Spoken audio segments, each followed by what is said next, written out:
We have established a quorum, and we will begin with the pledge.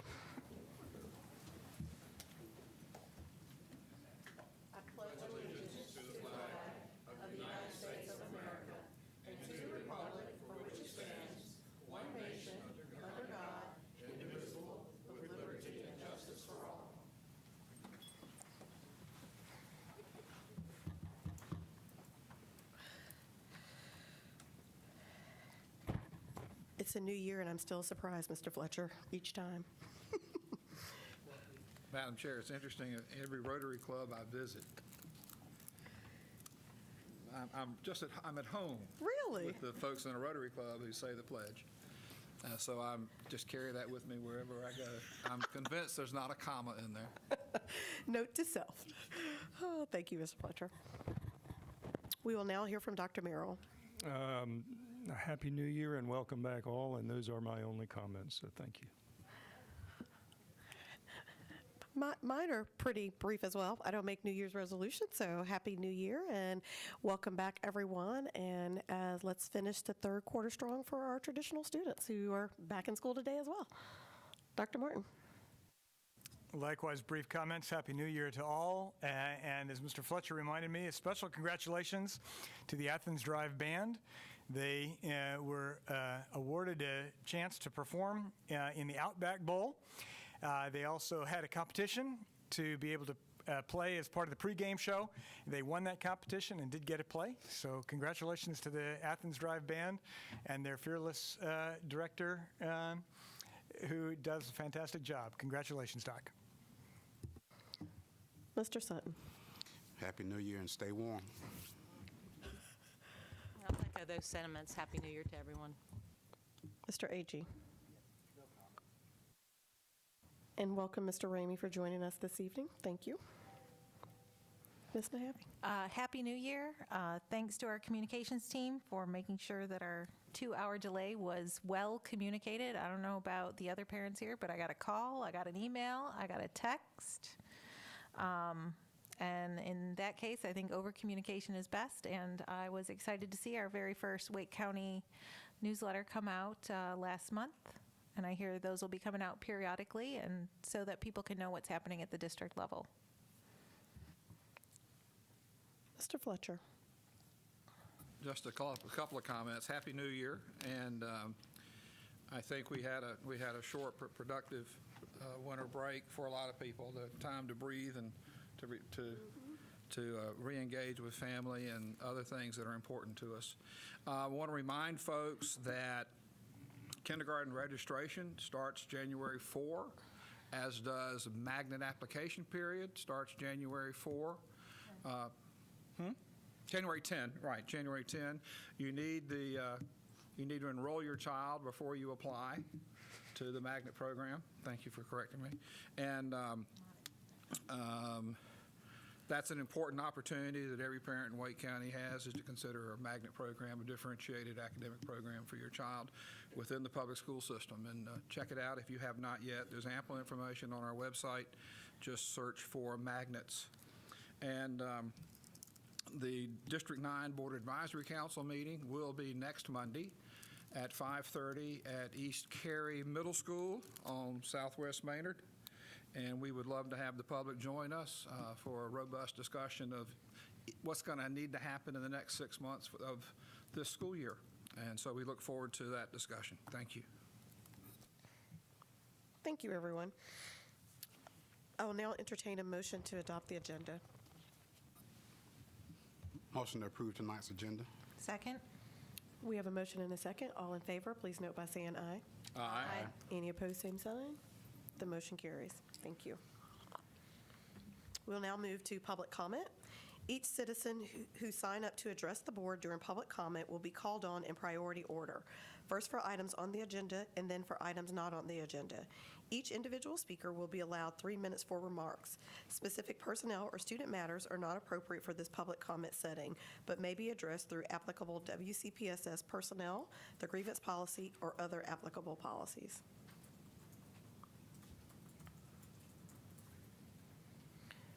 Bobby and Betty Allen.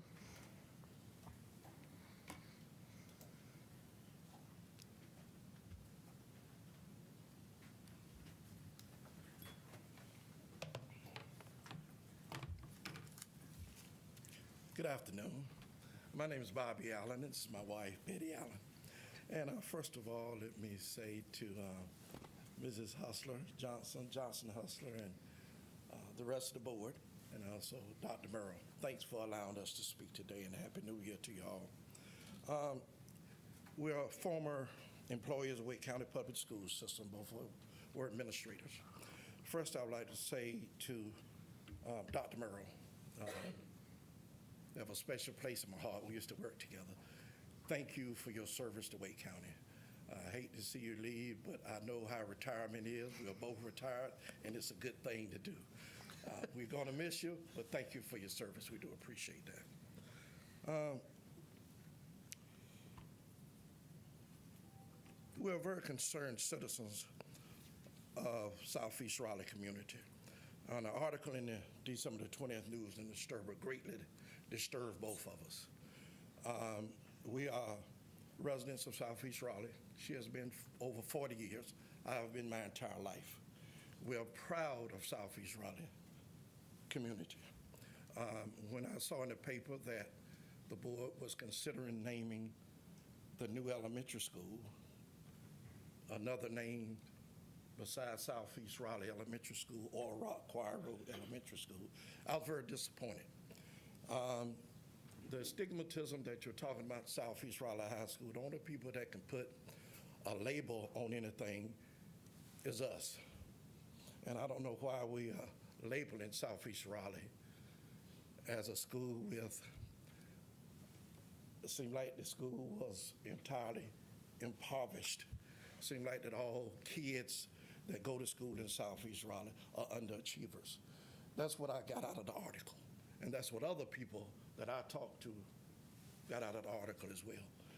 And to run away from the name of Southeast Raleigh Elementary School, why are we running from it? It's a proud neighborhood. We have doctors, lawyers, senators. We have former school board representatives.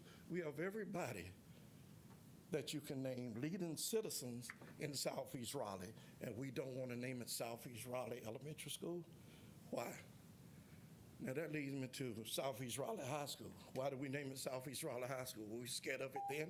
If so, why are we scared of it now? I have children, grandchildren that graduated out of schools from Southeast Raleigh.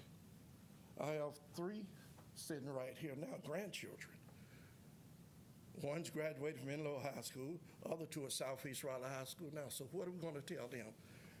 That the name Southeast Raleigh is not worthy? I know we don't think so.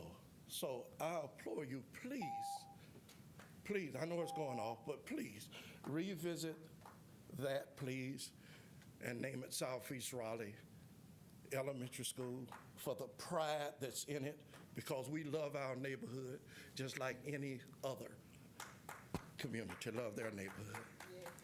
Do I have 30 seconds? I have to go. 30 seconds.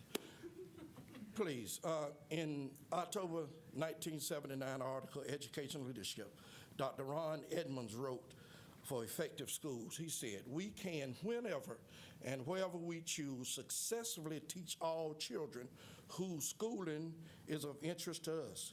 We already know more than we need to know to do this. Whether or not we do it must finally depend on how we feel about the fact that we haven't done it so far. We have work to do, and please, again, revisit that. Please name it Southeast Raleigh Elementary School. Thank you.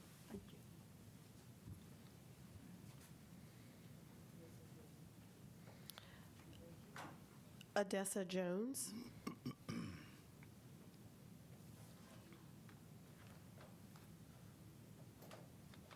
Okay. Diana Powell.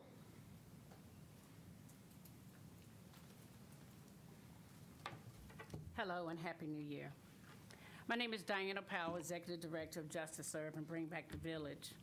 I would like to come before you on the behalf of the same thing. I read the article that was posted in the NNO on November 16, 2017. The title, Can a School's Name Change the Reputation of the Community? Wake Leaders Hope So. In my position in working in the community, it hit social media, and it hit it fast. Many complaints came in, many concerns and messages came in. Why would not the school board name this school Southeast Raleigh Elementary School?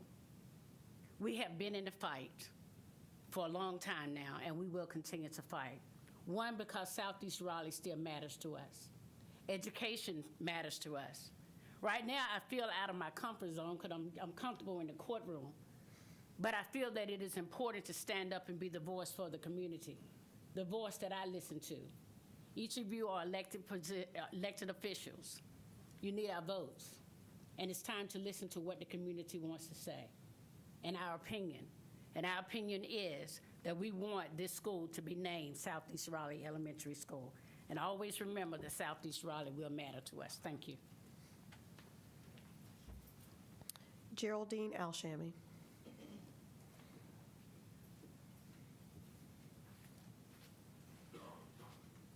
Good evening to the board and Happy New Year to all of those that I haven't spoke to.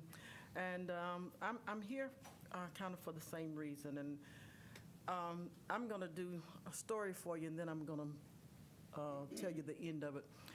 There was a family, 2 families.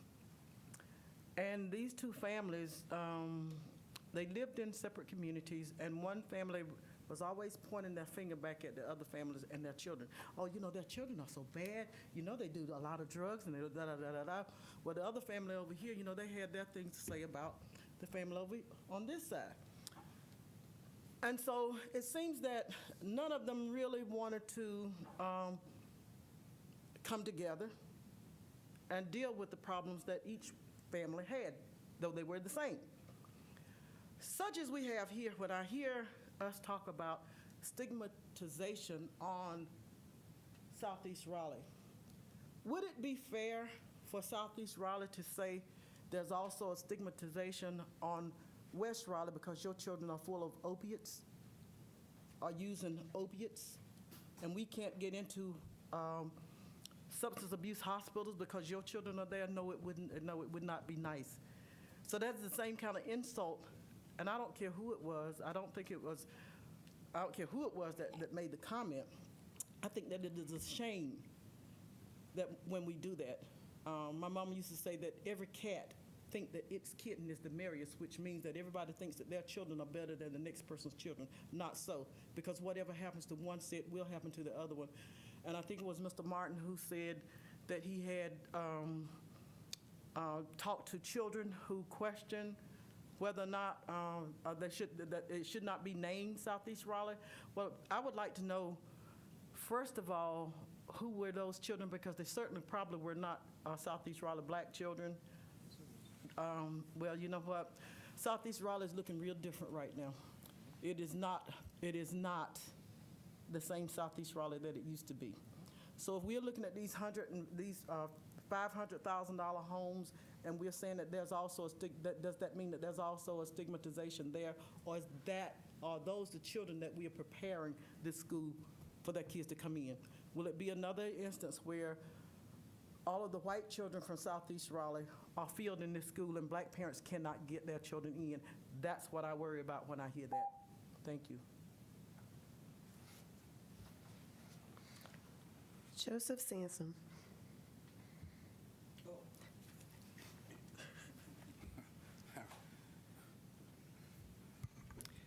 I want to be inclusive, so I say ladies and gentlemen and others. Got my Morehouse sweatshirt on, and those who are not African American might not know what they say. You can always tell a Morehouse man, but you can't tell him much. I'm on the committee to build a Y. The name of the Y is going to be Rock Hard Road YMCA. Why not the school, Rock Hard Road Elementary School? I volunteer with the male and female academies. I'm on the flood group. Salvador Shaman since '96. First elected director of Mechanics and Farmers Bank in '87. I don't need a meeting to know it's on Rock Hard Road. Rock Hard Road Elementary would be my choice. Call your next case.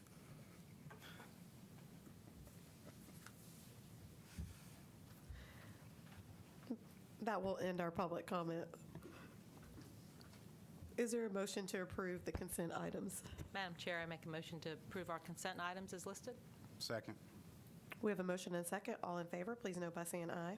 Aye. Any opposed, same sign. The motion carries. We'll now move to our action items. First, we have Board Policy 4700, Student Records, first reading. Crystal Reardon, thank you for joining us. Happy New Year. Happy New Year. Good evening. Thank you. This evening, I bring before you Policy 4700. It's being presented as part of the Policy Migration Project. This policy was approved at the December 20th Policy Committee meeting. When given final board approval, this policy will replace the following policies: 2800, Data Management; 2801, Data Management System; 6300, Maintenance, Review, and Release of Student Records; and 6320, Juvenile Records. Staff is requesting board approval for this policy. Dr. Borton. On behalf of the Policy Committee, I'd like to move approval of the policy as revised. Second? We have a motion and a second. Any discussion? Hearing none. All in favor, please note by saying aye. Aye. Any opposed, same sign. The motion carries. Thank you. Thanks so much. Thank you. Next, we have facilities bid for Carroll Middle School chiller replacement. Brian's joining us. Happy New Year. Happy New Year, Board. Thank you. Bids were received on December 14, 2017 for a chiller replacement project at Carroll Middle School. This project will replace 2 chillers with a relocated chiller from the demolished Apex High School. So staff recommends award of the single prime contract to Hockaday Mechanical Corporation in the amount of $106,800. This unit was installed at Apex High in 2014 when the original unit failed. It was salvaged and replaced 2 units at Carroll. One was 25 years old and one was 20 years old, so they're beyond their useful life. A decision to proactively replace equipment which exceeds useful life saves funds by a planned replacement versus emergency outage. We've done this before. Most recently, at Green Elementary, had a chiller replaced in 2012 prior to the renovation on that site. The chiller was salvaged during the project and installed at West Cary Middle School when one of their machines had failed as well. A chiller from Lincoln Heights that was installed in 2011 and was in the process of being salvaged for use elsewhere in the district. And a 250-ton chiller from Carnage Middle was salvaged during a major renovation there, mounted on a trailer, and has been used as an emergency temporary chiller. This chiller has been utilized multiple times to keep buildings operational during equipment failures and equipment replacement projects, saving Wake County Schools the cost of renting similar equipment. So funding is available for this project in the life cycle budget. We're requesting board approval. Madam Chair, I move approval of the replacement of the requested contract for life cycle replacement project at Carroll Middle School. Second? We have a motion and a second. Any discussion? Mr. Agee. Yes, Mr. Conklin, in the removal of the chiller from Apex, was there any other difficulties with that? What specific difficulties you? All right. I guess that there was a change order had to be issued to the Apex High School project in relation to this chiller. There was a change order to actually, because when we bid the project, originally the demolition and the chiller that we're referencing here was included in the as demolition. So as part of the demolition scope, we removed it from the demolition scope, and that was factored into the chiller replacement study that we did. And we are basically just getting that credit back. So originally it was planned to just be demolished. Well, it was originally not, right, it was not considered. We had not considered because we hadn't done this chiller replacement study. So since then, we saw there was value there.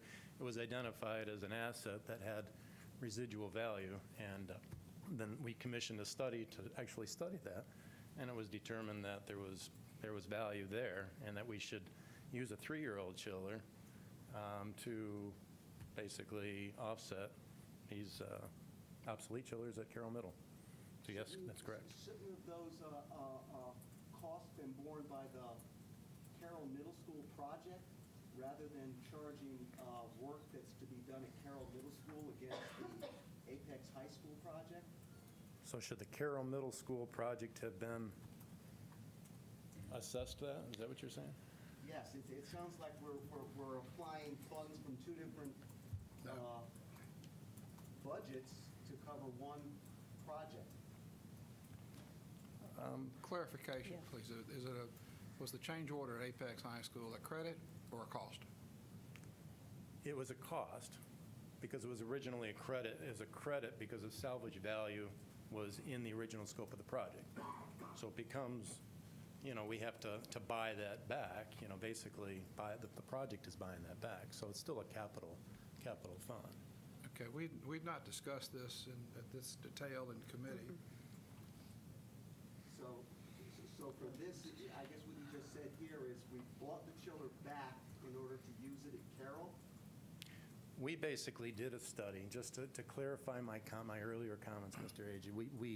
We reviewed the chillers, and we reviewed the residual value. In the original scope of the project, we basically are looking at a demolition. So you demolish, basically in the scope of the Apex High, we demolish the project.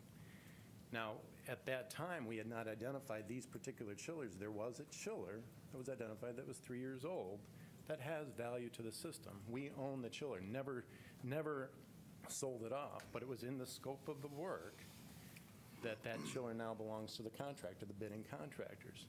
So recognizing that there's a value to the system to retain ownership of those chillers, that's why we had to issue the contract change that you're referencing. So. Is this something, is this one of those pieces that as you move forward, you kind of learn from, and so things like the age of a chiller and whether it can be used will be, if we have to demolish the area where one exists, looking at that prior to? Yes. Okay. Absolutely, yeah. My biggest question here really has to do with that we're mixing funding from two projects to support the work at Carroll Middle School. So now Apex High School has bore a cost in order to affect work at Carroll Middle School. I don't think that that's how it was looked at, Mr. Agee. I think when you look at the... Isn't that what happened in the end? No, if you look at the... Go ahead. Yes. Yes. Right. Yes, Mr. Agee, once staff answers the question, please pause so that he can ask, if you want to ask a follow-up question. Okay. Thank you. Thank you, Brian. All right, thank you. Okay. We've had discussion. All in favor, please note by saying aye. Aye. Any opposed, same sign. The motion carries. Thank you. Thank you. I will now entertain a motion to go into closed session.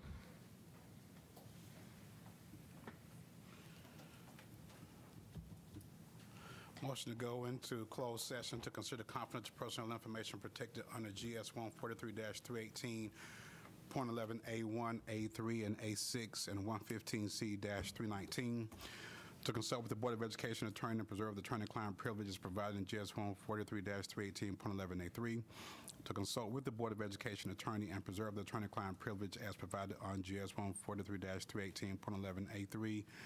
Due to current litigation, DB by his parent CW versus WCPSS 17 EDC 07198.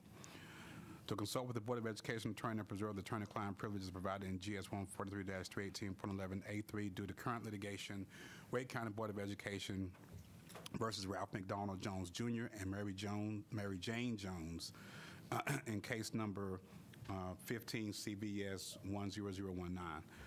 Also to consult with an attorney employed or retained by the board in order to preserve the attorney-client privilege between the attorney and the board, and to consult with and instruct board staff or negotiating agents concerning the position to be taken by or on behalf of the board in negotiation of price and other material terms of a proposed contract for the acquisition of a real property assemblage in Raleigh from seller Reliant Partners, LLC.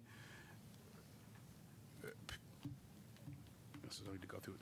With associated PIN numbers listed there, and then to consider confidential student information protected under GS 115C-402 and the Family Education and Privacy Rights Act 20, U.S. Code 1232G. Thank you. All in favor, please note by saying aye. Aye. Any opposed, same sign. The motion carries. We will now go into closed session. Thank you, Mr. Sutton.